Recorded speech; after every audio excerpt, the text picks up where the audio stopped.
Viņa katru rītu izdzer krūzīti mīļākās tējas, somā iemet ābolu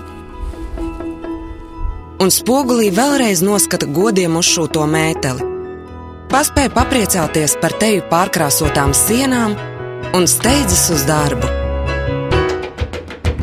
Sienas krāsojas kurlmēmais, mēteli uzšuvis, nedzirdīgais cilvēks, ābolus izaudzējis, cilvēks ar vāju redzi, bet tēju pakojusi sieviete ar attīstības traucējumiem. Kam rūp šo mantu vēsture? Nemeklē atšķirības tur, kur to nav. Invalīdu sociālo uzņēmumu savienība par strādājošu invalīdu.